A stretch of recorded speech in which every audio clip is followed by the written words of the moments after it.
Welcome to Mama What's Next, a podcast for all the amazing women navigating the wonderful challenges of exploring a new version of yourself after becoming a mom. I'm your host, Melly, and together with my incredible guests, I'm here to help you explore who you are now and help guide you to your true path, one that feels authentic and fulfilling at the same time. Motherhood changes everything, yes. It's beautiful, transformative, and sometimes it pulls us away from the woman we were. Together we dive into career change stories and how to live a life that truly reflects who we are without guilt and with the courage to embrace your journey. So get yourself a coffee, steal a moment for yourself, and let's explore this next chapter of your life. I am super happy that you're here. Welcome.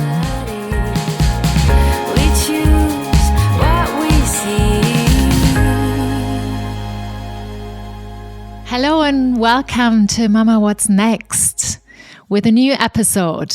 Why are we overperforming at the checkout? Have you ever caught yourself rushing to pack your groceries before the cashier's even done scanning them? Or maybe you're already pulling out your wallet, planning the next 5 steps while standing in line? If this sounds familiar, you are not alone. That's me. As mothers, as women, many of us are stuck in a loop of overperforming, even in the smallest, most mundane tasks. So today we're talking about why this happens and, most importantly, how we can stop it. So here's what happened to me recently. I got really sick. I had a great time at New Year's Eve. I was out celebrating with a dear friend and we had a beautiful time. And the next day I woke up and I was incredibly unwell. And I was actually stuck in bed for 4 days with a fever. And that hasn't happened in a long time. So I really had to drag myself through my apartment. Luckily, I had sort of the basics covered at home still. And my daughter was away during the time. And after a week or 5-6 days, I slowly dragged myself out of the apartment again. And I walked down the street very slowly to the supermarket. And I was so slow. I was still so sick. And everything really felt very slow. And my body, my mind, everything I was looking at just appeared to me in a different way. And it was interesting because that does not happen to me very often, that I move through my world so slowly because I'm always busy doing things. Busy. And even when I'm trying to calm down and slow down, my mind oftentimes still races from one to the next. And, that's not news for us mums because we have a million things on our mind all the time. So anyway, in the supermarket, as I stood in line, moving at this unfamiliar, very slow pace, I started to notice things that I had never paid attention before to. So there was a man in front of me, and I watched him very calmly packing his bags. He was not rushing. He was not worried about the people waiting behind him. And not in this, annoying way that some people are, just extremely slow. No, just normal pace. I watched the scene and it was just a normal pace. And I wasn't annoyed. It was just all seemed very normal. Then after he packed everything, he slowly checked his pockets where his wallet was, and he pulled out his wallet and he searched for his card, and then he paid. All completely normal. And here's what hit me. I don't do that. I don't do that. I realized I'll never do that. Even in a checkout line in the supermarket, I am performing. I pack my bags as fast as possible. I'm trying to finish before the cashier scans the last item. I've already pulled out my credit out before it's even my turn, so I won't hold up anyone in line. So I'm rushing to make sure I don't inconvenience anyone. Over efficiency mode fully activated for Melly in the supermarket. And so I'm watching this scene and it was a big wake-up call. Why am I doing this? Why am I overperforming even in the supermarket, even here? So this isn't just about the supermarket. It's about the mental load that so many of us carry as mothers, as women, and the pressure we feel to be everything to everyone, to do everything. And so firstly, it's the mental load that we have to carry. We don't just do the things. We manage. We anticipate. We already know what's going to happen. We plan for things. We don't just wing them. So, well, sometimes we do, but mostly we try to be organized for stuff. So from keeping track of school schedules to remembering birthdays to ensuring no one's waiting behind us at the cashier at the supermarket. And then there's people pleasing, my favorite topic. Many of us have internalized the idea that we shouldn't inconvenience others so much that we don't even know when we're doing it anymore. So that we need to smooth the way for everyone else around us. And there's another topic, perfectionism. So somewhere along the line, we picked up the belief that being good enough isn't enough. We have to be the best. We have to do the best, even at grocery shopping. So why do we do that now? Why do we do this? So firstly, it's cultural conditioning. Many women are raised to be helpers, fixers, caretakers, to be nice, to be supportive.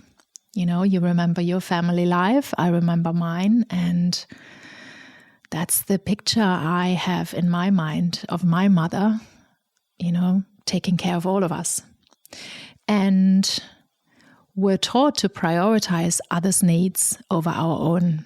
And my own very personal story about this is that I have a mom that didn't just prioritize, you know, the family needs, but was really taught from a very young age already to be quiet and support the man in the family in whatever way she needed to.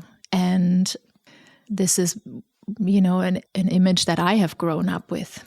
And it comes at a cost, because the cost is that you don't even know what you want anymore, who you are anymore, right? Then there's motherhood. Motherhood really amplifies that for us. Once we become mothers, this tendency can go into overdrive. We feel responsible for everything, not just for ourselves, but for our families, for our husbands. And then there's judgment. We are afraid to be judged, whether it's from strangers in line at the supermarket or society at large, because we are often judged. Let's be honest. So there's a constant pressure to prove ourselves as being capable, efficient, and having it all together. And I think maybe you can remember your time when you had your baby. And I remember very clearly when I was at that stage with my daughter that everybody had an opinion. Everybody thought they knew better. They knew better that I shouldn't be nursing her until she was 2.5 years old. They had an opinion on her sleeping in my bed. They had an opinion on her taking naps during the day because then she wouldn't be tired in the evening. There's so many opinions, that kind of like that stream of stuff and opinions coming towards you. That's your first big awakening call where you have to learn to stand on your own. And well, some of us do and some of us don't. I think there's been many times in my experience as a mom where I really had to walk by myself, and I listened to my intuition and my gut and my, whatever felt right for me as a mother. So, coming to the most important part, how do we stop it? Recognizing the pattern, that we behave this way is a first step. So, how do we break free from this now? Here are 3 steps that we can take. Firstly, slow down intentionally, just like I have done in the supermarket. Well, it was not quite intentionally because I was sick, but I feel I was given this very special experience at the time to really make me aware of quite a few things. And so the next time you're in line at the supermarket, have a look at how you behave and how you move. And let's all take the time to pack our bags calmly, pull out our wallets slowly, just like a normal human being when it's your turn, and breathe. And don't feel rushed when your child screams at the same time. It's just normal human behavior. Hey, it's Melly from Mama What's Next, and thank you so much for listening today. Did you know we actually have a free membership at mamawhatsnext.com where you can connect with like-minded moms and find tools to help you navigate your next steps with confidence. And if you ever feel like you need a little more personal guidance to help you figure out what comes next for you, I am here to support you one-on-one as well. I know what it's like to feel you've lost yourself, to start from zero in a new country, pivoting and transforming a career. I have done it several times alone as a single mom across 4 countries. And I would love nothing more than helping you rediscover yourself, see your potential, and build a work life that feels aligned with who you truly are. So if that sounds like something you'd love, come and visit me at mamawhatsnext.com. I'd love to hear from you.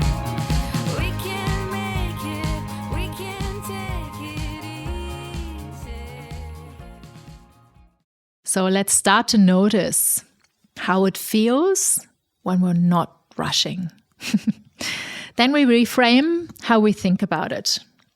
So ask yourself again, what's the worst that could happen if I don't rush?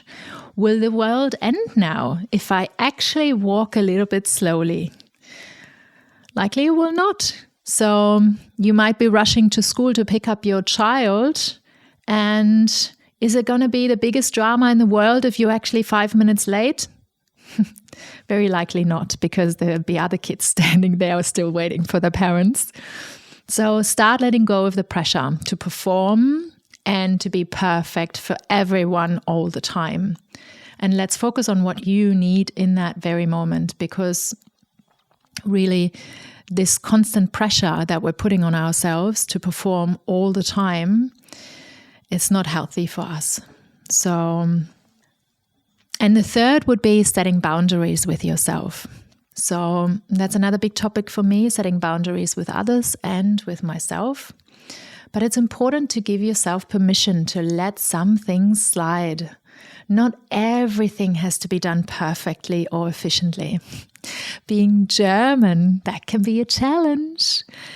And they always say you can take the German out of Germany, but you can't take the German out of the German. So here and there, that might be true.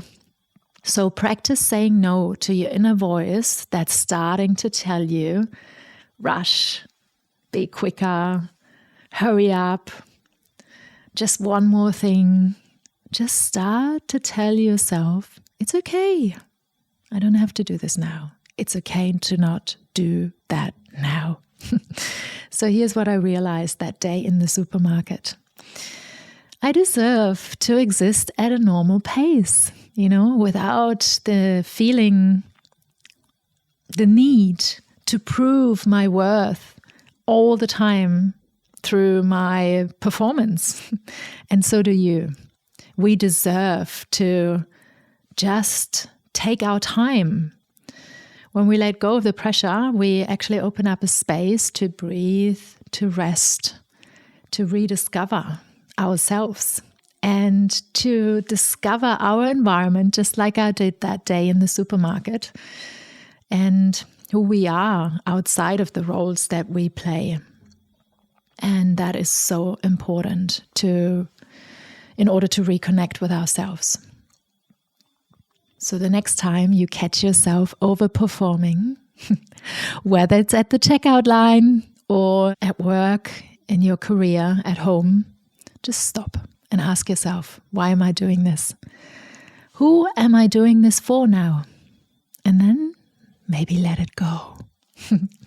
So this is your little career hack for today, your little reminder for today.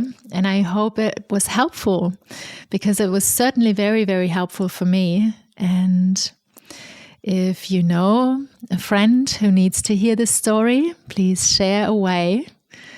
I'm always grateful when you share Mama What's Next with one of your friends.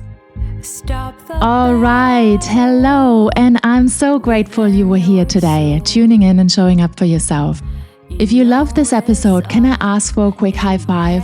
Yes, that's right, just hit that subscribe button at the top and leave me a review and share this episode with someone who could use a little inspiration today.